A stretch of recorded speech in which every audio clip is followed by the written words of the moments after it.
This is a 2014 Triumph Street Triple R. This is actually my first time on a Triumph, and I'm pretty excited.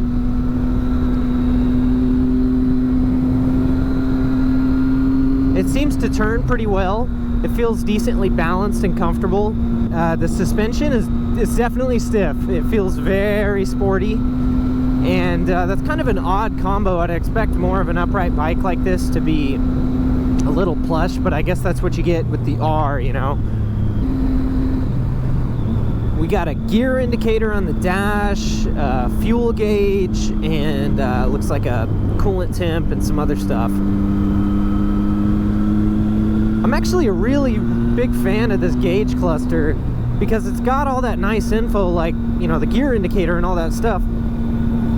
But clearly the forefront is the tach. That takes up all that space, and it almost looks crude, but it's perfect because that's all you need. You know, if you're going fast and stuff, you can just glance down and very easily see what RPM you're at. That's pretty darn nice.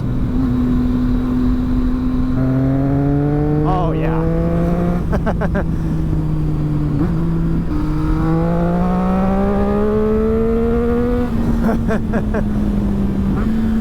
Okay, yeah, I like that.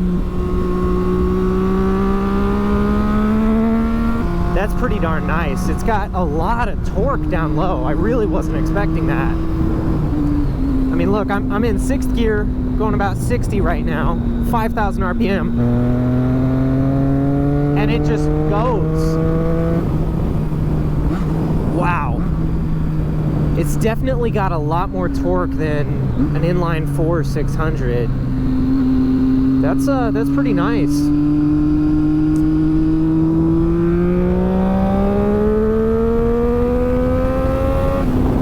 Woo-hoo-hoo-hoo, she pulls. I gotta be careful or this video is gonna turn into just 5 minutes straight of me drooling over this motor.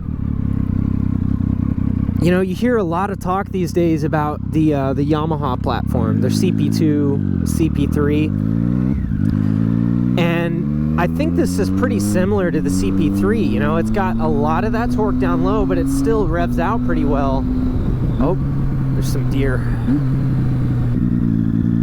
This bike belongs to a friend of mine. I actually worked on the wiring a bit for him, and he's letting me ride the bike around and get a feel for it, so much appreciated. It's a very balanced bike. It feels pretty stable. We're on a bumpy road here and no head shake at all. It doesn't feel like at all unstable. My God, I just can't get over the motor. I ride an FZ1 mainly, and so I'm used to 1000cc power, and this thing feels like it has just about the same amount of torque. I mean, oh!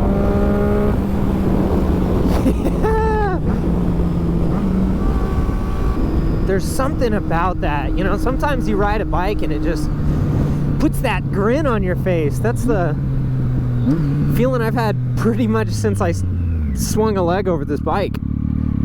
It feels planted and stable. It's not the most comfortable thing, but you know, you don't expect that. If you want that, you can buy a Tourer or something. So I'm pretty impressed with the suspension. The brakes feel really good too. Do another hard stop real quick. Oh yeah, that feels great. So far, I'm very impressed. The quality of everything feels good. All the switches and stuff are pretty much up to par, if not better than what you'd be used to out of, like, you know, a BMW, Yamaha, whatever. It feels really solid. I really like that the fuel gauge has such high resolution. There's a lot more blocks in there than normal. On a lot of bikes, you get like 2 or 3 different levels of fuel, and so it's not very precise in determining how much fuel you really have left. So that's a good touch. I don't want to get a 636 to ride around town. Or like right now, I have a 1000, and I pretty much never take that thing on rides that are less than 40-50 minutes. This bike is pretty charming. It's small and nimble, so you could take it around town, you know, go to the store, whatever. but at the same time, it's got enough power that you could easily go on some big boy rides and go do stupid things.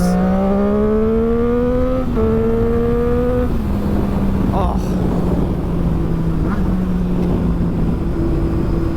charming. This bike is absolutely charming. At some point along the way here, I bumped the camera and I actually lost all of my audio for the rest of the ride. So while I was talking to myself for like 20 minutes straight, I kept trying to put the bike into some sort of category. Like, does this fit with the Honda CB500 or the Yamaha FZ07? And I just couldn't put it in one of those easily, which made me realize something cool. It doesn't have to. And I don't think Triumph was trying to make it fit in any of these.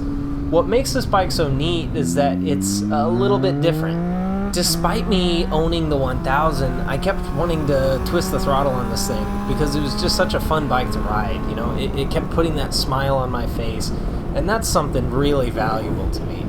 This bike is charming, it's different, it's a fun, playful motorcycle.